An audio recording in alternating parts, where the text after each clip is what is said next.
Olá, bem-vindos ao podcast O Mundo a Seus Pés, da secção internacional do Expresso. A guerra da Ucrânia dura há mais de 3 meses e é uma guerra que se trava não só no terreno, como no campo da informação, das percepções e até da propaganda.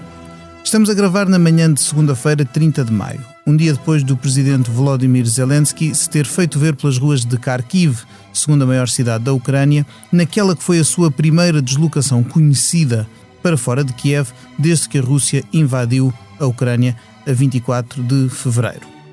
Para nos ajudar a perceber a importância da imagem que se projeta durante um conflito como este, é a nossa convidada Rita Figueiras, investigadora e docente da Universidade Católica. Olá, Rita. Olá, bom dia.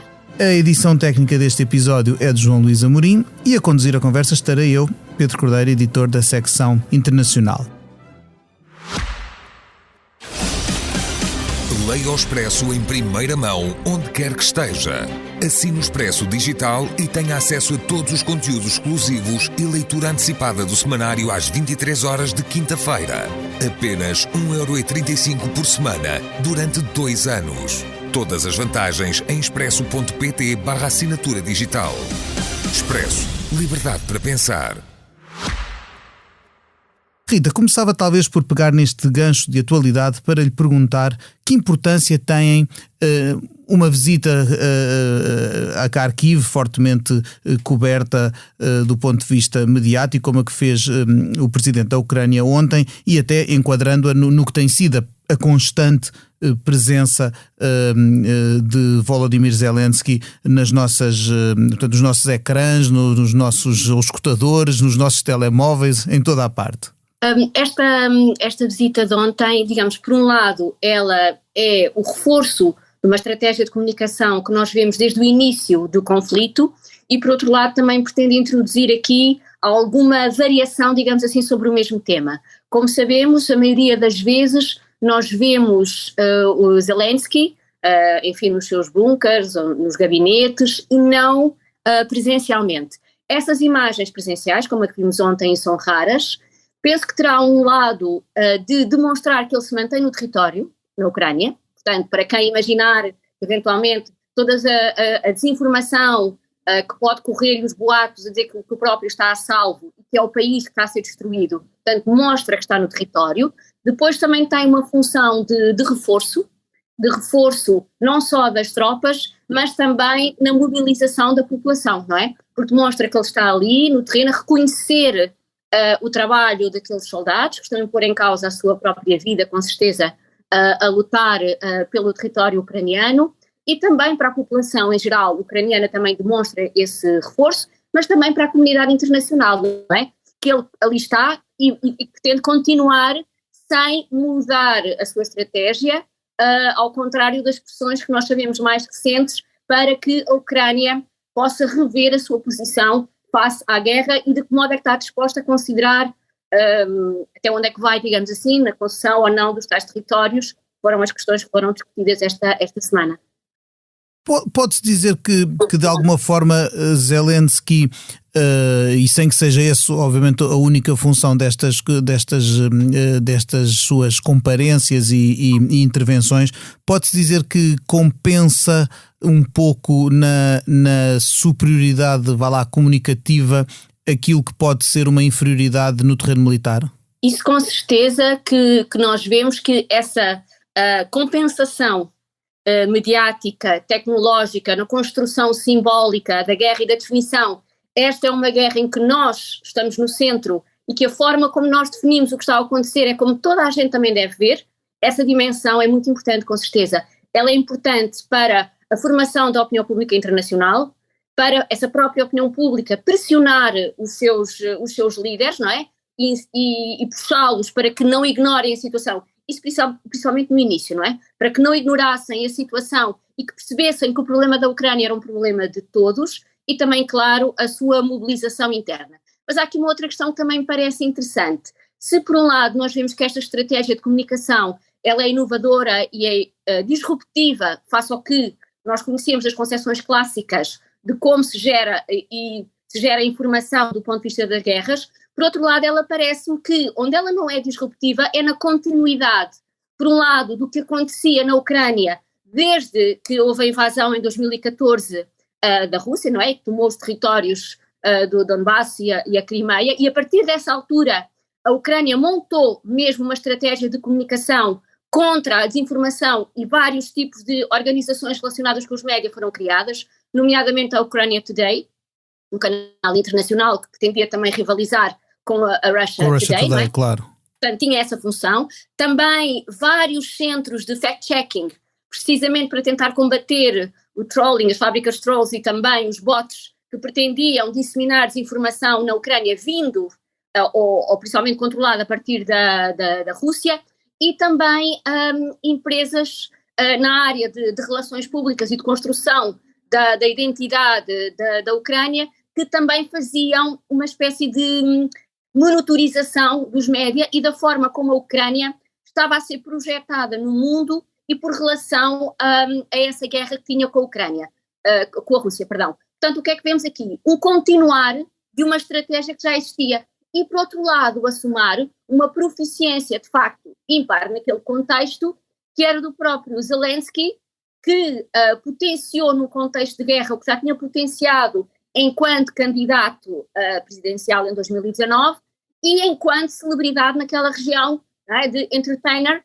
que sabia muito bem construir a sua personalidade mediática e usar as redes sociais para se promover. Portanto, o que nós vemos aqui é a confluência de, diria que, um sistema que já estava montado, de diferentes razões, e que convergiu e que foi ainda mais potenciado e que ajuda a compreender também porque é que tão rapidamente a Ucrânia conseguiu instituir este modelo de comunicação muito profissional, não é? E que se tem mantido on track, sem mudar, sem ter grandes volatilidades no discurso, e que seria fácil, digamos assim, porque a pressão deve ser enorme, mas digamos que havia já máquinas que estavam em curso, montadas e que foram, digamos, convergiram os interesses entre todos num país que tem uma identidade também muito frágil, não é? Porque é muito recente enquanto país, e que estava muito mais à procura do que é que a Ucrânia poderia ser enquanto país com futuro, tentando, obviamente, despregar-se de todo o seu passado, principalmente da dominação russa.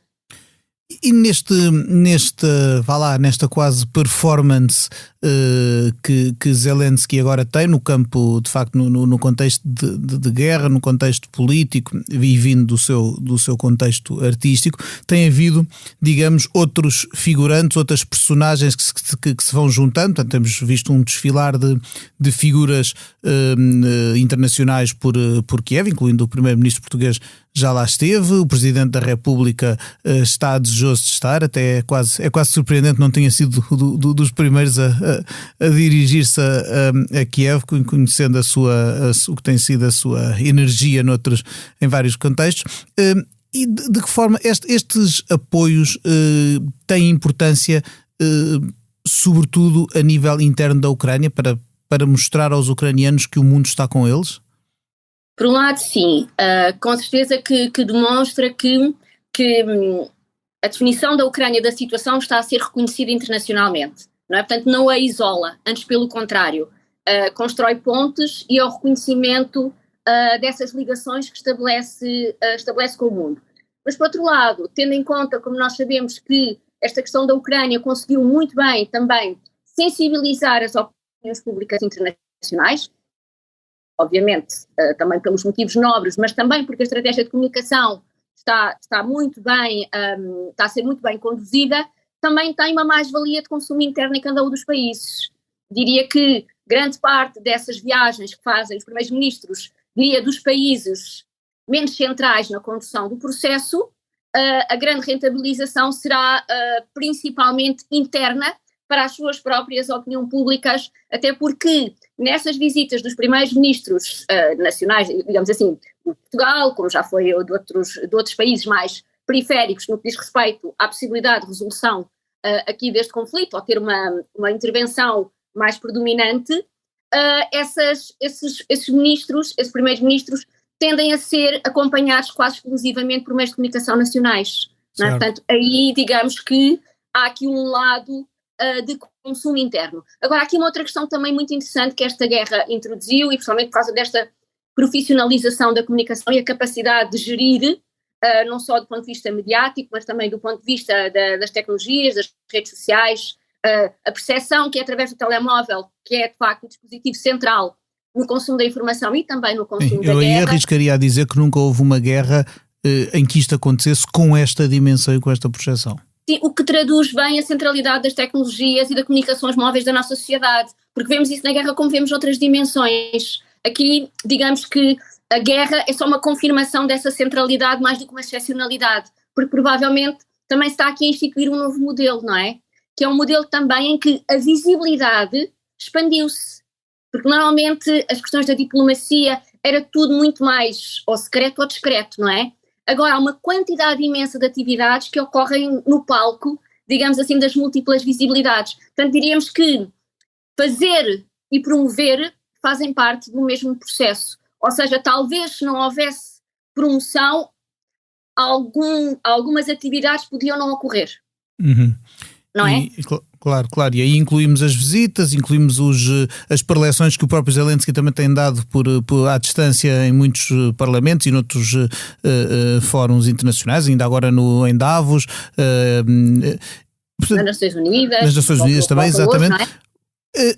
E estas, de que forma, tentando ir um bocadinho mais longe, é que tudo isto contribui ou não, caso também se pode achar que não, para que um dia esta guerra tenha um desfecho? Bom, da perspectiva, parece-me, de Zelensky, o prolongar da visibilidade é tentar, de facto, fazer a dimensão da guerra que lhe é mais favorável, não é? Digamos que esta é uma guerra que acontece em duas dimensões em simultâneo, não é? E já não existe uma sem outra. Podemos vê-las um pouco como autónomas, elas são absolutamente complementares e já não é possível existir uma ou existir só outra, não é? Portanto, elas existem as duas.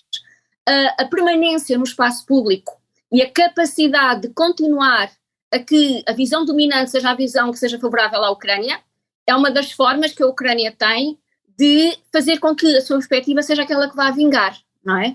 Essa claramente parece ser a estratégia.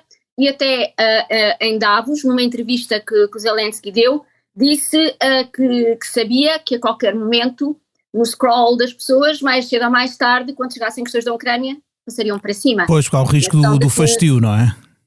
Sim, porque a quantidade também gera saturação, não é? Claro. E a intensidade igualmente, principalmente se as pessoas a qualquer momento, em qualquer circunstância, recebem no telemóvel mais um vídeo no TikTok, mais um alerta de um jornal, mas enfim, qualquer coisa no Facebook, o que seja, não é? Começa a banalizar-se, não é?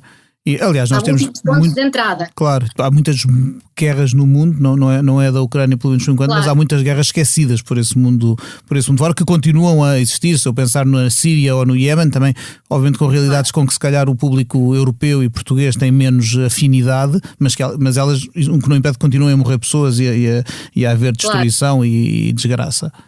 Há aqui a questão da proximidade geográfica, claro, não é? Mas também há muito bem a forma como o Zelensky conseguiu construir, digamos que uma certa proximidade cultural, não é? Porque no início o Zelensky dizia, nós temos o direito a fazer as nossas escolhas e a terra é nossa.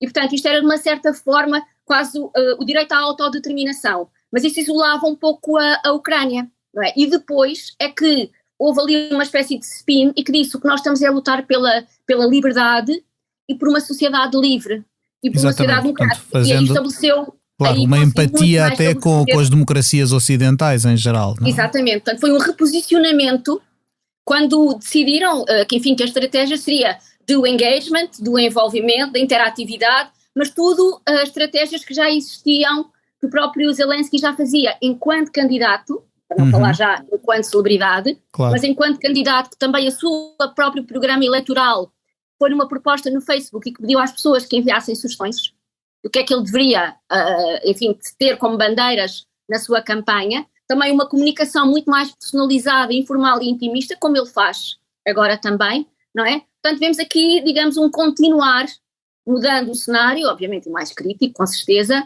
mas vemos aqui a presença muito, muito importante das redes sociais, mas já enquanto presidente houve ali também uma mudança de estratégia, porque inicialmente, enquanto candidato e depois já enquanto presidente, o Zelensky desvalorizava muito os jornalistas, porque os jornalistas eram uma ameaça ao seu próprio exercício de poder, e que dizia-se inspirado em Donald Trump, porque a utilização das redes sociais permitia um contacto direto com a população. Mas depois mudou. Até aí é engraçado esta conversão agora em símbolo da democracia e da liberdade, não é? Neste momento ele é o rosto da Ucrânia, não é? Porque a Ucrânia, enfim, não havia assim grandes figuras que nós associássemos a figuras positivas. Tivemos casos muito de corrupção e claro, presos, políticos, tudo. Enfim, ficámos a conhecer. Mas com uma dimensão positiva e esta mitificação destes homens, que ainda há homens superiores que se entregam em nome de uma nação, enfim, está com certeza a construir essa dimensão. Agora, há um outro lado que também me parece relevante, também nesta grande capacidade que o Zelensky tem de ser uma boa fonte profissional para os jornalistas, não é? Porque há muitas declarações, há muitos vídeos disponíveis para serem usados. Digamos que ele também, ao mesmo tempo, as suas redes são uma espécie de banco de dados que é possível ir lá buscar vídeos, declarações, fotografias, imagens, enfim, há muito por onde ir buscar também informação. Tem um outro lado que é quão possível é ter um discurso um pouco crítico ou questionador do próprio Zelensky, não é? Sim, eu acho que é interessante, até como jornalista, tenho refletido sobre isso, o risco que às vezes há neste tipo de guerras e nas situações em que há claro, pelo menos na minha opinião, há claramente um agressor e um agredido, há claramente valores de que somos próximos e que defendemos e que estão a ser postos em causa, mas há também, obviamente, um perigo às vezes de maniqueísmo, digamos assim, de deixarmos de ver as coisas más do lado do agredido. Já não quero aqui falar das coisas boas do lado do agressor sequer, mas pelo menos mantemos o espírito crítico em relação a Zelensky, que era um presidente que teve, como disse, atitudes que não estão em consonância com o que são as liberdades de um Estado de Direito, nomeadamente a posição em relação aos jornalistas. É alguém cuja popularidade antes desta guerra também não era grande entre os próprios ucranianos, e portanto é um desafio que considero interessante, de manter esse espírito crítico e alguma objetividade quando se está a reportar uma guerra tão desigual como esta. Sim, e até é interessante, muito recentemente no The Guardian saiu uma peça muito interessante sobre como estão a organizar as televisões na Ucrânia, não é? Em que os canais de televisão estão a transmitir o mesmo, estão a fazer uma emissão contínua em que cada um dos canais tem um slot, digamos assim, de horário, e todas transmitem o mesmo. À exceção, foram excluídos os canais de televisão do presidente anterior, que era um incumbente quando o Zelensky foi candidato em 2019. Portanto, aqui percebemos que internamente também há aqui uma versão oficial, não é? Uma versão de próprio Zelensky com aqui alguma dificuldade em encontrar espaço para matiz ou para questionar se a opção deve ser assim ou de outra maneira. Claro que estamos numa situação, é fácil dizer isto também à distância. Estamos a olhar isto do ponto de vista quase teórico, observando quais são as estratégias de movimentação das várias partes. Com certeza que à distância pode ser fácil pensar sobre isto. No próprio local, com certeza, é muito mais difícil e em contexto de guerra, claro, a gestão da informação é importantíssima, tal como a gestão da estratégia militar, não é? Claro. Essa gestão também é centralizada, tal como a comunicação. Claro. Veremos o que é que acontece a seguir. Pois, exatamente, essa é uma das grandes questões, até porque nós, nestas comunicações e nesta presença permanente de Zelensky, temos acesso a informações como, ele está vivo, ele está inteiro, ele está na Ucrânia, ele não fugiu, ele está a ir, agora foi a Kharkiv, etc. Mas há certas informações que continua a ser muito difícil obter. Eu não sei dizer quais são as baixas que a Ucrânia sofreu nesta guerra, eu não sei dizer, também não sei exatamente as da Rússia, não sei dizer até que ponto é que as Forças Armadas ucranianas estão em condições de aguentar, por quanto tempo é que estão mais em condições de aguentar este embate, etc, etc. Portanto, também há aqui muita informação que é de alguma forma sonegada ou omitida, não é? Sim, e mesmo a imprensa ucraniana também está com muita dificuldade, não é, em trabalhar, porque obviamente perdeu o mercado, quer dizer, não há possibilidade de haver nem vender, nem comprar, nem anúncios, nem publicidade, não é? E também está com o problema do Google e do Facebook, que como são zonas mais restritas, também não permitem que os anúncios sejam integrados em determinados meios com receio que isso alimente a dimensão da indústria, da dimensão comercial da desinformação. Isto para dizer que esses mesmos meios, que estão com muita dificuldade em trabalhar, mas quando conseguem trabalhar, também estão num outro nível de sobrevivência de informação, que é dizer, por exemplo, se as lojas num determinado sítio estão a funcionar ou não, se há luz ou não em determinada terra, se os soldados já estão mais próximos ou mais distantes. Portanto, também o nível de necessidade de informação é quase de sobrevivência, como dizia, não é? E talvez ainda seja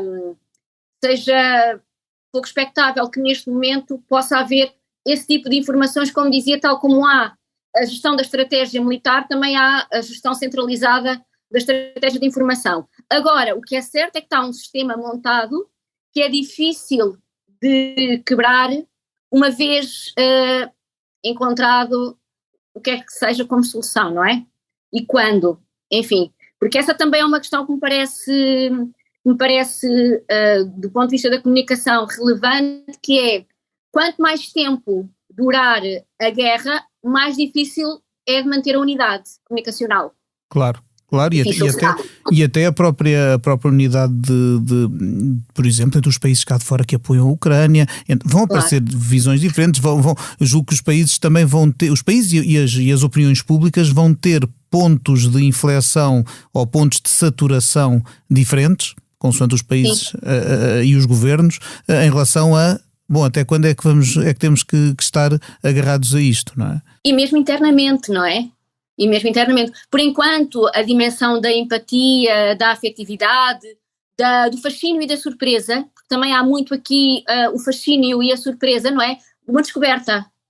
E de facto, as sociedades ocidentais têm um fraquinho por grandes performers mediáticos, têm, não é? Pois têm. Ficam fascinadas, não é?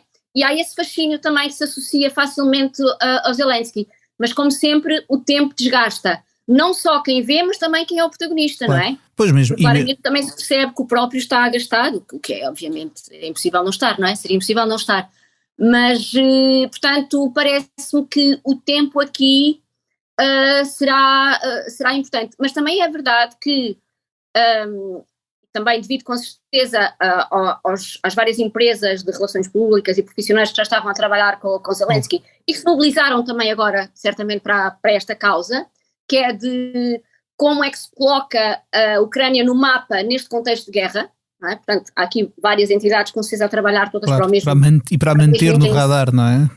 Exatamente, e mantê-la no radar à sua maneira, em seu benefício, porque é outra dimensão mais problemática, não é? De conseguir fazer vingar, mas até agora tem mais ou menos conseguido, introduzindo alguma variação, digamos assim, que isso também tem sabido fazer, que é ter feito o tal périplo digital pelos vários parlamentos, não é? Mas chegou a uma altura, de facto, também se percebeu que tinha ali alguma dimensão formulaica, porque havia a tese de fundo e depois a especificidade para cada um dos países em qual interagia, não é? Portanto, começámos a perceber que, de facto, havia ali uma fórmula naquele discurso, e isso também retira a dimensão de autenticidade ou de genuína, ou de surpresa, claro, não é? Da intervenção. Depois também a introdução do inverso, como fez o Boris Johnson, não é? Que foi ele, portanto era o Parlamento da Ucrânia que estava presente, ele é que comunicou à distância, portanto é uma variação, digamos, sobre o mesmo tema. A presença de políticos internacionais no território, não é? A entrada da mulher também como elemento importante na estratégia de comunicação. Claro, de humanização, portanto, obviamente.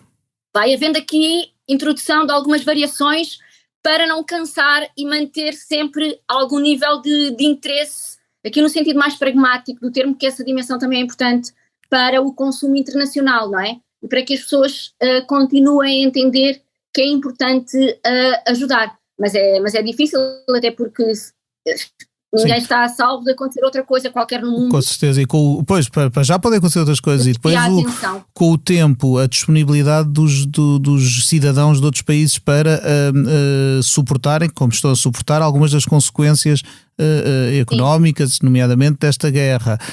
O próprio questionamento dentro da Ucrânia sobre até quando valerá a pena manter a resistência, quando é que será possível, quando é que será necessário ter que negociar ainda que a contragosto, etc, não é? São questões que se vão colocar nos próximos meses, seguramente. E o que nós vemos mas de facto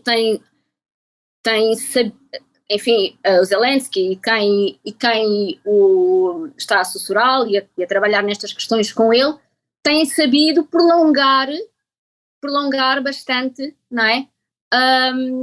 Esta capacidade de manter a atenção, não é, nos vários palcos e continuar-se a agendar como um dos temas prioritários no mundo ocidental. Sim.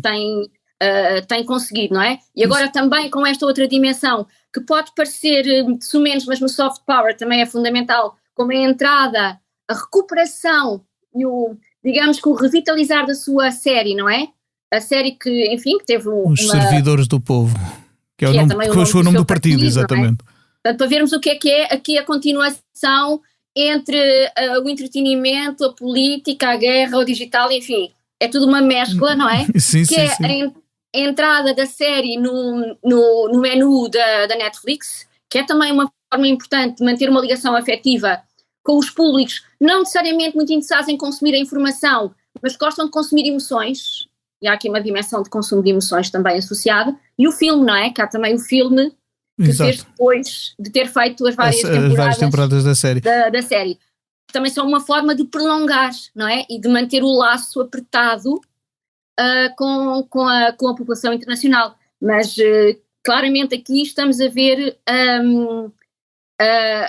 uma mudança, uma nova forma de comunicar em guerra, e normalmente, como acontece até em termos políticos, as inovações nas campanhas, elas acontecem quando há entrada de profissionais de outras áreas numa campanha, e trazem o seu saber de outras áreas. O saber de outras áreas, e aqui também na verdade aconteceu isso, não é? Porque numa situação que estava mais ou menos cristalizada, como é que é a comunicação em contexto de guerra, nos clássicos da propaganda, como personifica a Rússia, não é? É um clássico da propaganda. Exato.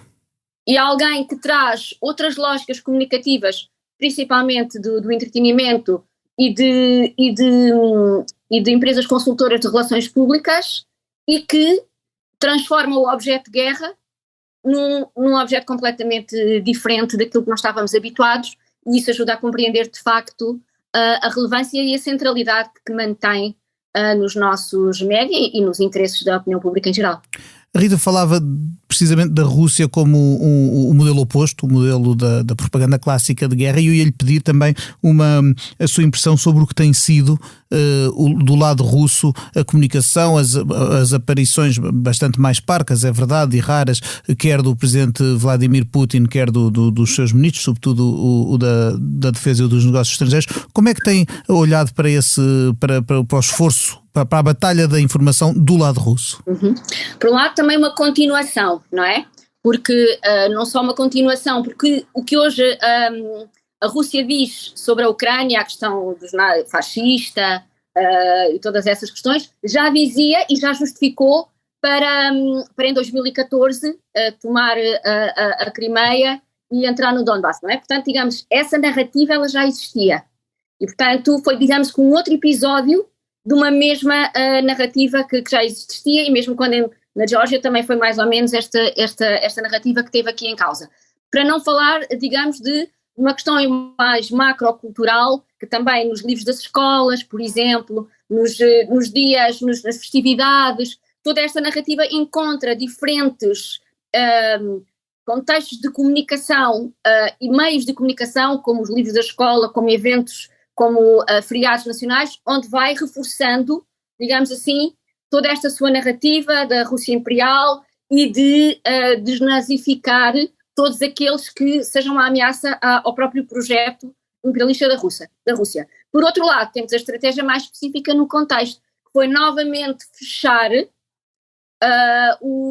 alguma pequena diversidade informativa que existia na Rússia, porque como um país autocrático, claro que havia um controle de informação, censura, houve o fecho de muitos jornais, mas ainda assim, em momentos de paz, como uma espécie de funcionar como a panela de pressão, que é preciso deixar que quando em vez haja minimamente liberdade, obviamente controlada, havia alguma margem de atuação para alguns meios digitais que tinham alguma capacidade de até ter um discurso um bocadinho crítico. Obviamente que esse discurso estava a ser supervisionado, não é? E mesmo a Medusa, que teve que sair do país. Foi para a Letónia, um site informativo. Que fechou e que os jornalistas também foram todos dispensados, mas que continuavam a trabalhar para a Rússia, minimamente conseguiam operar. Agora, claro, a partir do momento em que começa a guerra, houve aqui um fechar para que, novamente,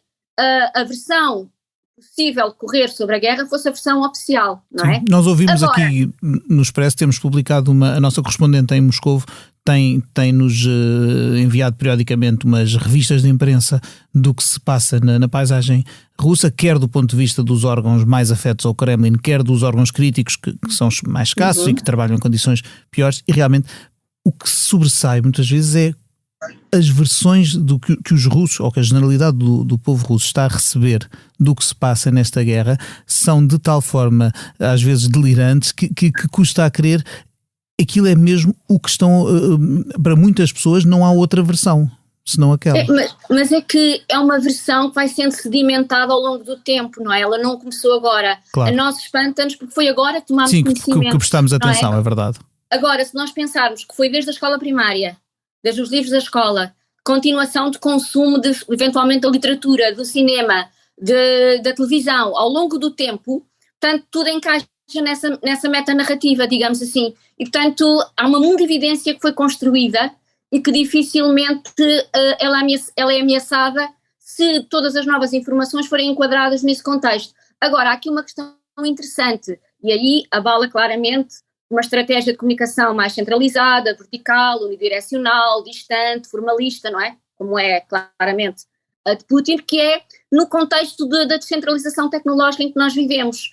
E tem havido, quando em vez, notícias interessantes sobre isso, que é de repente as pessoas utilizarem o Google Maps para trocarem informação de questões da guerra, por exemplo.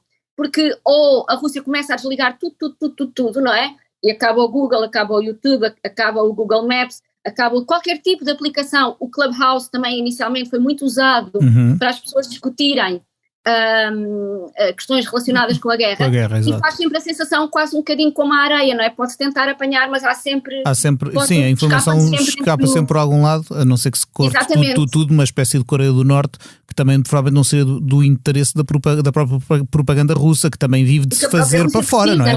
A propaganda russa faz também para o povo de fora, para os cidadãos dos outros países. E também porque a Rússia, como qualquer outra sociedade, também tem as infraestruturas tecnológicas, também são críticas para o seu funcionamento, não é? Também não pode, digamos aqui, ela desligar-se, do mundo pena todo. Dela própria não poder funcionar. Mas isso também é interessante de perceber, e também as notícias que temos de que a utilização do Telegram também tem sido aqui importante, não é? Porque há todos estes outros canais também invisíveis a olho nu, não é? Porque não sabemos que não são dos mais, obviamente, até porque não são dos mais utilizados no Ocidente, não é? Sim, mas também porque são invisíveis a olho nu, não é? Porque nós podemos ver o que está a passar no Twitter, vemos que tipo de informações são publicadas no Facebook ou no YouTube, mas nestas plataformas como o Telegram ou o Signal ou o WhatsApp... Sim, se não formos lá procurar, explorar, não algum grupo, não é? Não nos aparece nada, exatamente. Exato, e portanto estas outras estratégias que vão sendo utilizadas demonstram bem que isto também é uma corrida em o gato e o rato, não é? Digamos assim, porque neste contexto de facto de centralização tecnológica e que a necessidade também aguça o engenho, não é? E que as pessoas vão utilizando tudo que estratégias tiverem ao seu dispor, e muitos meios também internacionais têm investido, nomeadamente o New York Times, o The Guardian, têm investido no Telegram precisamente para poderem informar aqueles russos, enfim, que sim. Aqui nós aqui no Expresso também lançámos uma página de informação com trabalhos nossos traduzidos para russo, precisamente para que essa informação pudesse chegar a algum número de pessoas. E para não falarmos depois também neste processo a importância que a desinformação tem em ambos os lados, não é? Portanto, há também a descentralização tecnológica, mas também é o caos informativo, não é? É uma inundação de é uma inundação de informação no sentido neutro, no sentido, não interessa se é verdade, se é mentira, dados. Sim, a quantidade. Não é? E penso que também aí foi muito inteligente. O Zelensky tornou-se uma espécie de agência nacional de informação, não é? Porque se é ele que diz é verdade. Portanto, foi assim uma espécie de contrariar esta disseminação gigantesca de desinformação, ele personificando uma agência nacional informativa, não é? Sim, sim. Porque se ele disse, provavelmente as pessoas vão confiar. Vão confiar. A propósito de propaganda e desinformação, gostava de conhecer o seu ponto de vista sobre uma decisão que foi muito controversa, que foi a proibição pela União Europeia de alguns meios de comunicação russos, acima de tudo, obviamente, o Russia Today e alguns outros. Isto será a melhor forma de combater a desinformação? E até que ponto é que também colide com os próprios valores que a Europa está a defender nesta guerra? Bom, a intenção foi certamente cortar um fluxo de desinformação que daí vinha, mas é uma questão que me parece que não teria muito mais do que essa simples solução de encerrar a emissão, não ter acesso a estes canais. Por um lado, porque a questão dos valores, claro, enfim, e se a Europa e o mundo ocidental defende determinadas questões, essa iniciativa colide com os valores mais nobres que as democracias perfilham. Por outro lado, há também aqui uma questão que me parece interessante pensar, é que havia uma grande diferença entre as emissões domésticas da RT e as suas emissões internacionais. Estas emissões internacionais, muito mais do que emitirem a propaganda russa, digamos assim, o que elas faziam principalmente, a sua estratégia, a sua agenda, era desafiar os próprios média ocidentais e questionar a narrativa que os média ocidentais difundiam, nomeadamente sobre a Rússia. Portanto, não era necessariamente projetar o discurso russo, não é? Portanto, o que também questiona ainda mais os critérios ou as justificações que foram avançadas para o encerrar deste canal. Por outro lado, evoco novamente a questão da descentralização tecnológica. Quer dizer, como nós sabemos, não foi o fim dessas emissões, não retirou em nada a quantidade imensa de desinformação que circula por todos os lugares, não é? Claro. Sim, mas também, provavelmente, foi uma medida simbólica. Foi. Eu aliás, acho que é do ponto de vista dos valores que ela é mais questionável, porque a própria União Europeia, por exemplo, está neste momento com problemas internos com certos países e respeito pela independência dos mídias, não é? Portanto, aí acho que é preciso ter cuidado, porque há sempre o risco da linha que ninguém sabe quem é que pode desenhá-la e por onde é que e se essa linha pode ser empurrada no futuro para sítios onde não queremos. E pode ter induzido em erro. Que eventualmente algumas pessoas consideraram, então, se tinham encerrado esses canais, já não haveria desinformação a circular, eventualmente, não é? Claro. O que também induz em erro, porque a maioria das pessoas não tem uma literacia digital tão apurada que consiga representar as múltiplas formas alternativas pelas quais a desinformação circula, não é? Claro, com certeza. Rita, o nosso tempo está a chegar ao fim, mas há uma pergunta que não posso deixar de lhe fazer, que já não tem que ver com guerra e informação, mas é aquela que fazemos a todos os que passam aqui pelo podcast O Mundo a Seus Pés. Se neste momento pudesse viajar para qualquer parte do mundo sem restrições de espécie nenhuma, para onde iria e porquê? Portanto, posso ir a mais do que um sítio? Pode ir onde quiser, é sem restrições. Sim, mas sem restrições, não só o sítio, como também vários sítios. Iria ao Japão. E de seguida iria à Austrália, mas iria depois fazendo viagem de carro para conhecer a fundo os dois países, para além das cidades icónicas, que um e outro têm da sua história, enfim, estou a falar de países completamente distintos, não é? Claro. E razões completamente distintas para visitar um e outro. Mas ia ao Japão, pela sua cultura, pela sua arquitetura e pela sua estranheza, que é muito sedutora, e iria também à Austrália, principalmente pelas questões da natureza, para além depois também de algumas obras arquitetónicas icónicas nas cidades principais. No fundo, pelas razões semelhantes me fariam ir a estes dois países, e já agora se posso introduzir, e precisava de muito tempo, portanto diria aqui ao mundo a seus pés que me desse bastante tempo para poder visitar. Sim, as restrições, também não há restrições de tempo para estas viagens. Elas aqui são sonhos ou sugestões que nós desejamos que os nossos convidados, ou mesmo os nossos ouvintes, por eles inspirados, possam um dia tornar realidade. Resta-me agradecer à Rita por ter aqui estado. Obrigada. Ora é essa, e um dia teremos o gosto com certeza de voltar a ouvi-la aqui no podcast. Agradeço também ao João Luís Amorim a edição técnica deste episódio e, sobretudo, a si, caro ouvinte, que está desse lado connosco em todos os episódios do Mundo a Seus Pés. Nós voltamos aqui a 2 semanas com outro assunto, outros convidados. Para a semana estará aqui a Cristina Pérez com o África Agora. Até lá, até breve e até sempre.